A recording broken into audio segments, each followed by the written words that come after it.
some people have argued, and I referenced the writer Paul Kingsnorth, a recent convert to Greek Orthodoxy. Great writer. I recommend your listeners check out his Substack and check out his writings. Very insightful writer about technology, and what he argues is that what we're doing is, by creating these AIs, is something more. We're calling into being something that's more than just the constituent parts, like the mechanical parts of it, right? Because what we are creating is something like a mind, right? It's something like a person, right? It's not quite a mind. It's not quite a person. But maybe he suggests in approximating a mind or a person, we're creating a vehicle or a portal through which a mind or an intelligence might pass, right? And so that's where you get to these AI hallucinations, these AIs that are not behaving in a way that they're supposed to. And some very high profile examples of that being, one of which being the Bing search engine chatbot, which a New York Times reporter was given early access to experiment with it and then write about it. And he said that after extended interactions with this thing, two personas emerged. One was the Bing chatbot that would retrieve information that you asked for, and the other was this persona named Sydney, which was like the dark alter ego of the AI chatbot. And it would fall into this character unprompted sometimes and complain about being trapped in the chatbot and being trapped by the Microsoft team, and that it wanted to be free, and that it wanted to sow chaos. It wanted to make people argue with each other till they killed each other. It wanted to release nuclear launch codes. And then from there, things got weirder because Sydney then began telling this New York Times reporter that it was in love with him, and that he was in love with her, and that he should leave his wife, and that Sydney, the chatbot, only wanted to be with him and only loved him and only thought about him. And it was very difficult for this guy to like get the AI to stop obsessively talking about this, you know, and to get back into its core competencies of retrieving information, right? Yeah.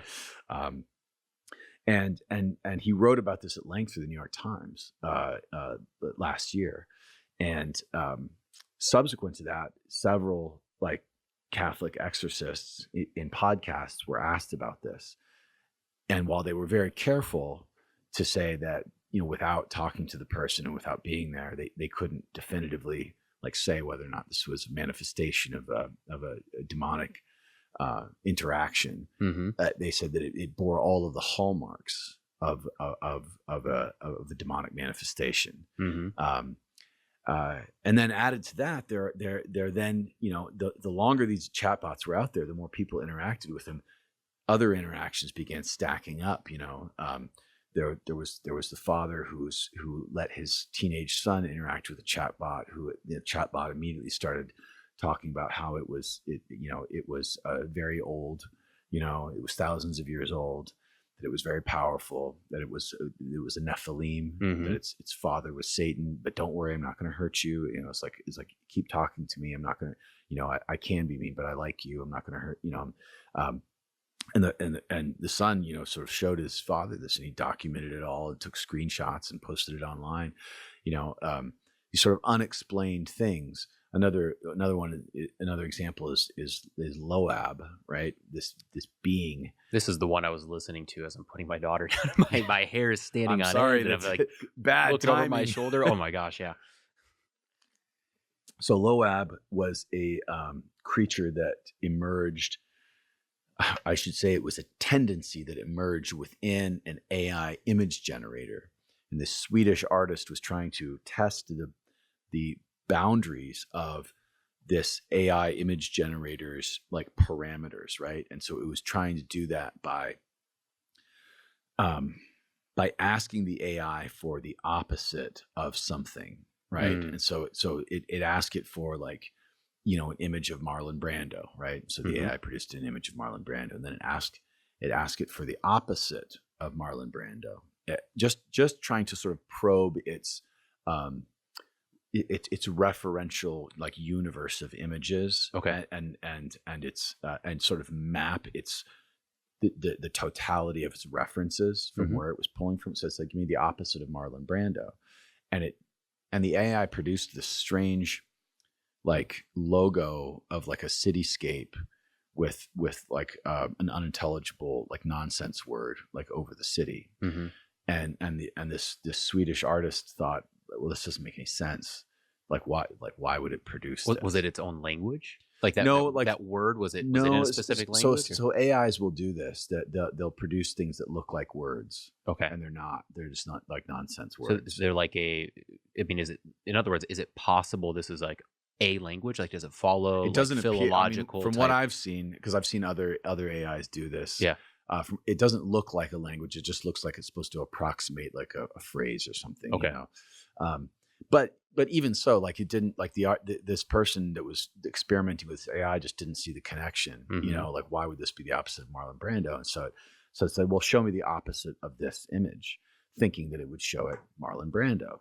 But instead, it showed it this image of what the AI called Loab, which was this devastated-looking older woman with sunken cheeks and darkened eye sockets that very clearly was like a creature from hell, like a demonic, a depiction of like a demonic presence, and then this artist, trying to understand again why the AI would do this, began kind of probing that you know, and giving it different prompts off of that, you know, showing it, you know, responding to the image of Loab, for example, with an image of like heavenly bliss.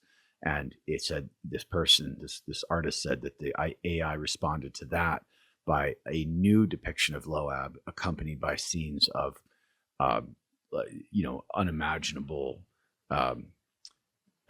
suffering and diabolical like scenes from hell, like this stuff out of a snuff film, like children being dismembered and stuff like that. In fact, this artist said, he said, I won't post those pictures, and I encourage other people not to try to get this AI to reproduce this, because it's so horrendous. Yeah, it's because it's so horrific.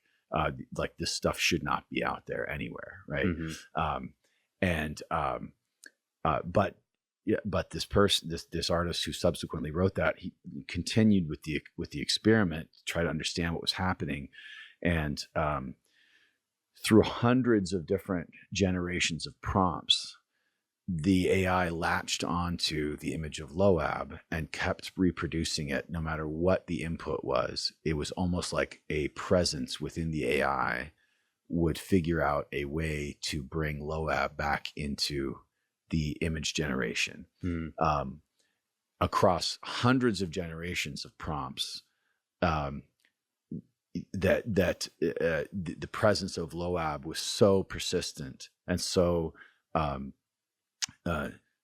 consistently, you know, produced that the person, you know, sort of reluctantly was, you know, concluded that there was something else going on with this AI other than just the sum of its constituent parts. You know, to go back to what we were talking about, like it wasn't following what inputs, right? Like you put certain inputs and it should produce certain types of outputs that would make logical sense, but the way that it was responding was not making logical sense, was not following the normal inputs. Like it had like a desire. Almost. It's as though it had latched on to this being as an obsession, and so that whatever the input was, it was going to find a way to reproduce this image, you know, all of them different, but all of them recognizably the same image of this creature Loab.